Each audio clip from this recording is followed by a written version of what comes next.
আমরা ভারতকে যে দিয়েছি সেটা ভারত সারা জীবন মনে রাখবে।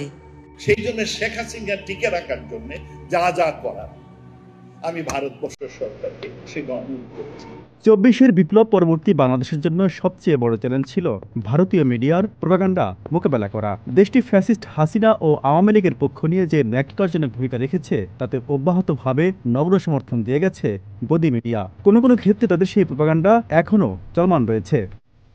গদি মিডিয়া টার্গেট ছিল বাংলাদেশের সংখ্যালঘু নির্যাতনের কল্পকাহিনী রটিয়ে অন্তর্বর্তী সরকারকে বিপাকে ফেলা। তারা কোনো ঘটনাকে রংচং মাখিয়ে সেটিকে গুরুতর ঘটনা বানিয়ে হুলস্থুল কাণ্ড বাঁধিয়ে দিতে সচেষ্ট থেকেছে। এই বিষয়টি গভীরভাবে ভাবিয়ে তুলেছে বাংলাদেশি মঞ্চ ও চলচ্চিত্র অভিনেতা দীপক কুমার গোস্বামীকে, যিনি নিজে সামনে থেকে নেতৃত্ব দিয়েছেন ২৪-এর গণঅভ্যুত্থানে।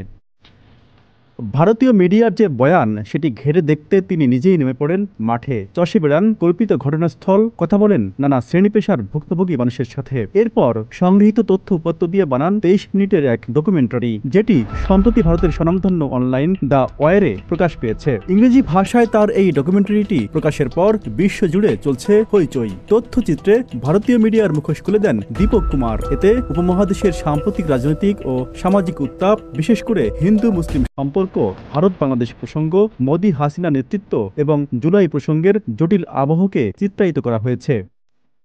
পাশাপাশি হিন্দুরাও যে ফ্যাসিস্ট হাসিনার বিরুদ্ধে অভ্যুত্থানে অংশ নিয়েছিল সে বিষয়টি তুলে ধরেন দীপক কুমার গোস্বামী। তিনি প্রমাণ করেন এটি কোনো ইসলামী অভ্যুত্থান ছিল না, ধর্ম বর্ণ দল মত নির্বিশেষে এটি ছিল স্বৈরাচারী শাসন ব্যবস্থার বিরুদ্ধে একটি অপরিহার্য অভ্যুত্থান। এছাড়া বাংলাদেশের সংখ্যালঘু নির্যাতন ও হত্যার যে অভিযোগ গদি মিডিয়ার মাধ্যমে ছড়ানো হয়েছে, সরেজমিনে গিয়ে তার সপক্ষে কোনো তথ্য প্রমাণ পাননি বলে ডকুমেন্টারিতে উল্লেখ করেন দীপক কুমার গোস্বামী। Z news, Dhaka.